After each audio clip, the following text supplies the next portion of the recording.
안녕하세요. 오늘은 최근 핫한 공매도에 대해서 알아보는 시간을 가지려고 합니다. 공매도가 무엇인지, 공매도의 순기능은 무엇이고 역기능은 무엇인지, 공매도에 대한 전반적인 걸 알려드리는 시간을 조금 가져보도록 하겠습니다.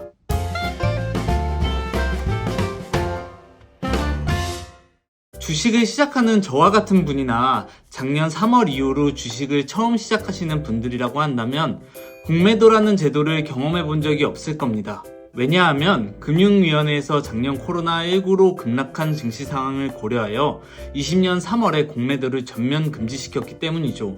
최근 금융위원회는 금지시켰던 공매도를 다시 허용할 방침이라고 밝히면서 투자자들 사이에서는 큰 논란이 되고 있습니다. 그럼 가장 먼저 공매도가 무엇이고 왜 중지되었는지에 대해서 알아보는 시간을 갖도록 하겠습니다. 공매도란 간단하게 말해서 없는 것을 판다라는 말입니다. 없는데 어떻게 파냐라고 물어볼 수도 있지만 주식시장 내에서 주가 하락이 예상될 때, 여기서 중요한 거는 주가 하락이 예상될 때입니다.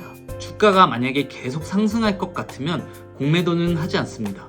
주식시장 내에서 주가 하락이 예상될 때 보유하지 않고 있는 주식을 빌려서 판매한 후에 주가가 실제로 떨어지면 떨어진 가격으로 주식을 사서 갚아서 차익으로 수익을 내는 투자 방법입니다.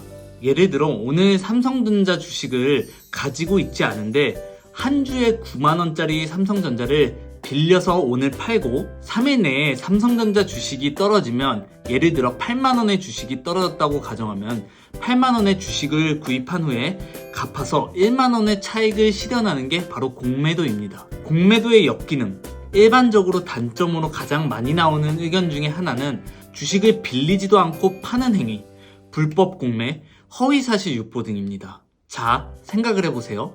공매도를 하는 입장이라고 한다면 오늘보다 내일 주가가 더 떨어져야 나에게 차익 실현이 되기 때문에 의도적인 주가 하락을 놓인 허위사실 유포 등이 많은 문제가 되고 있습니다. 공매도의 대표적인 역기능은 주가 하락 사이클을 가속화시키는 역할을 한다는 부분입니다.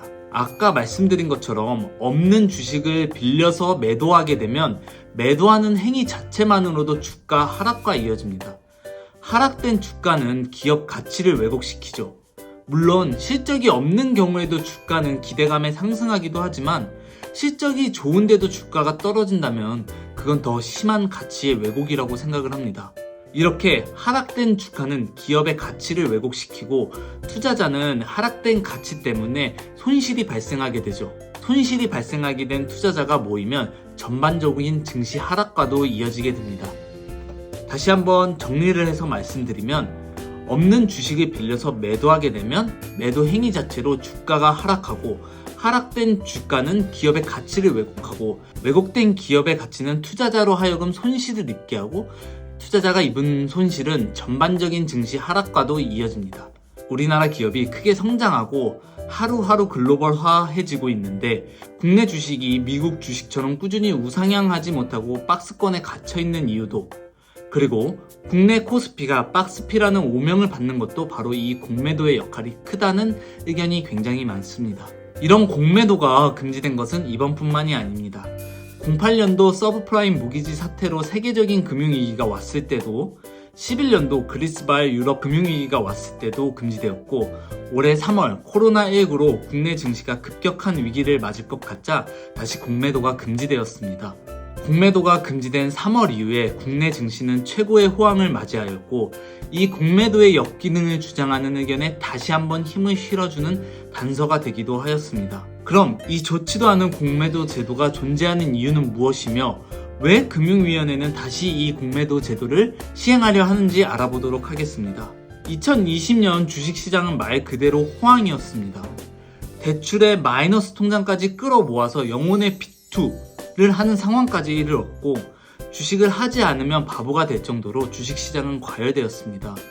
공매도는 이러한 과열된 분위기를 진정시켜주는 진정제 역할을 하기도 합니다. 또한 과도하게 주가가 단기적으로 상승할 경우, 기업의 가치보다 더 높은 주가의 거래가 이루어질 경우 공매도에 의해서 투기 과열을 방지하고 주가가 실제 기업 가치에 수렴될 수 있는 역할을 하기도 합니다.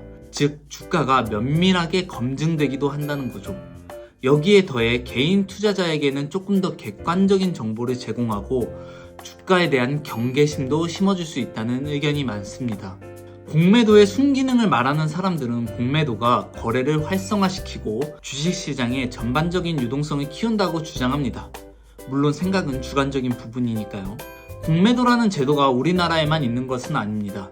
미국, 일본, 대만, 독일 등 금융 선진국에서 시행하고 있는 공통적인 제도인데 범법 행위에 대한 처벌 수위는 매우 차이가 큽니다. 공매도란 제도에 대해서 많은 사람들이 관심을 갖는 시기이니만큼 순기능에 집중해서 올바른 역할을 할 수 있도록 노력하고 의도적인 주가 하락을 목표로 한 허위사실 유포나 무차별적인 공매, 불법 공매와 같은 범법 행위가 발생할 시에는 강력한 처벌하는 것 역시 다시 한번 확실히 짚고 넘어가야 될 시점인 것 같습니다. 감사합니다.